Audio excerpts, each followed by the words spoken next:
We're joined this morning by the Chief Executive Officer of Vasco da Gama, Mr. Frank Godfrey, as well as the Executive Director of Vasco da Gama, Madam Ipupa Fade. Good morning, ladies and gentlemen, and welcome to Good Morning Namibia. Good morning, Denver. How are you doing, Madam? It's been a minute. I'm doing well, thank you. Yeah. It's an honor to be here. The trailblazer that you always continue to be. Yeah. So, are you well? I thank you very much, Denver. Good morning, Namibia. It's a pleasure to be here. Yeah, the pleasure is ours. Yeah. What role is your company playing at this summit, sir, and what has the significance been thus far? Beautiful. Thank you for your question, Denver. Our company, Vasco da Gama Energy, is the local partner of DMG events of the UK. And abstractly and specifically stated, we are playing the localized role of informing Namibians about this beautiful change that is happening in the global green hydrogen sector. And we also liaise with government as much as possible to see how to deepen the understanding of what green hydrogen is about.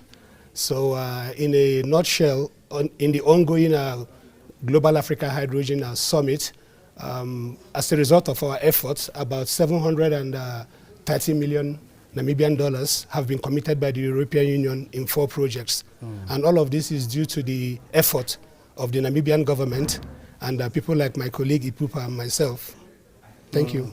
Putting a conference of this scope and magnitude together is certainly no walk in the park. Curating it, crafting it, and we know it's not the end yet. But what are your key takeaways thus far, Madam? The summit is providing a platform which is providing the unique challenges and opportunities, that is, in the African context, in particular Namibia, which is essential to, for tailoring our strategic initiative at Vasco da Gama. It must be a massive deal as a Namibian to be part of this. It's history in the making. What does it mean for you personally and professionally? For us at Vasco da Gama, we are committed to be part of the of the global transition energy. So at this platform, we look forward to establishing strategic initiative or partnerships rather with other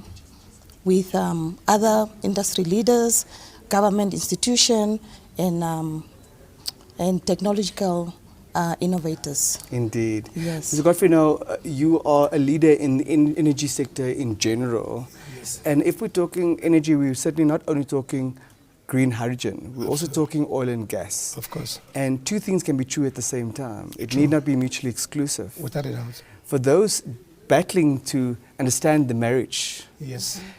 Talk to us about the marriage, and is it perhaps a marriage of convenience? Not quite.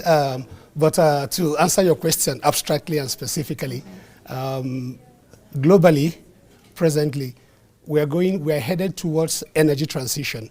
What that means is that on a long-term sustainable basis, it is easier and more sustainable to use renewable energy, whether it's solar, whether it's hydro, whether it's biomass, and or whether it's even give or take all the clean energy value chain that we have. So what we are trying to do is to get a balance, a mix between fossil fuels and renewable energy. And I'm proud to say that Namibia has been in the forefront of getting that balance right.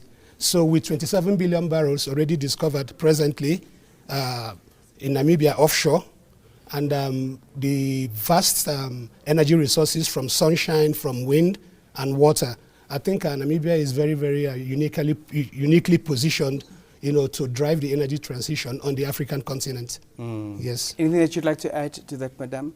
Oil and gas on the one hand, but certainly green hydrogen on the other hand.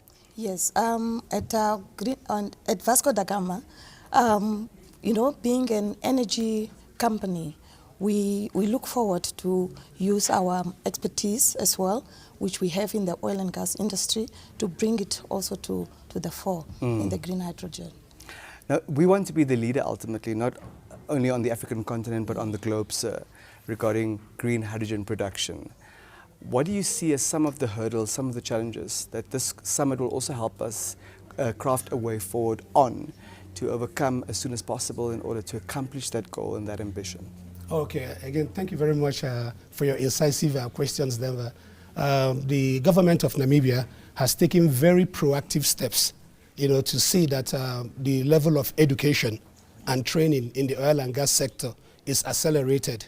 And with that in mind, you have entities like the Petro Fund that is dedicated to training young Namibians and equipping them with the skill sets that is required to play a very veritable and imperative role in the developing energy sector. So whether it's in green hydrogen or other renewables, whether it's in the fossil fuels of oil and gas, there is a concerted effort on the part of government to capacitate young Namibians, to embrace this change that is happening in the energy sector.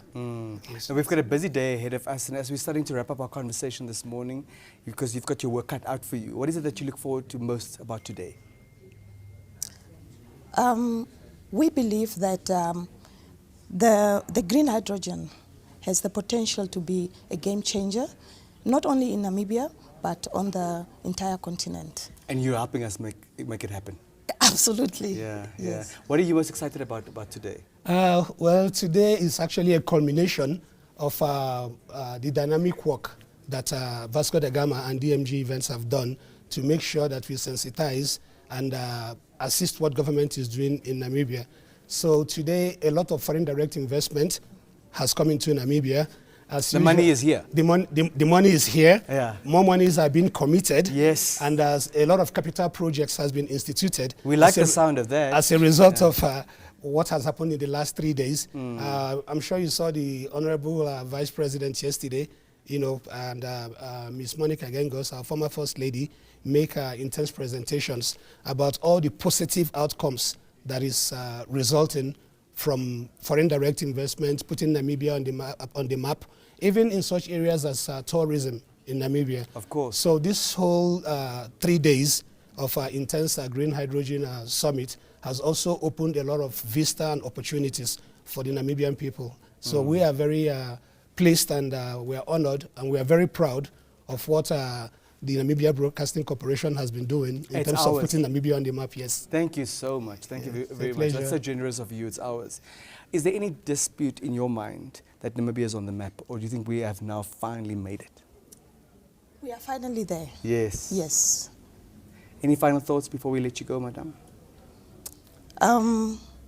As I said, we look forward to working together with a strategic partnership to overcome challenge that comes with this, and also to unlock the vast potential that the green hydrogen brings to us. Vast potential indeed. Yes. Yeah. Your concluding remarks, sir, this morning? Thank you very much again, Denver. So I just would like to congratulate the Namibian people for providing a veritable platform for the entire world to be able to come to Namibia, see this beautiful country and the kind people here, and also for government for making available the technical, the financial, the legal, and the commercial opportunities that Namibia is filled with.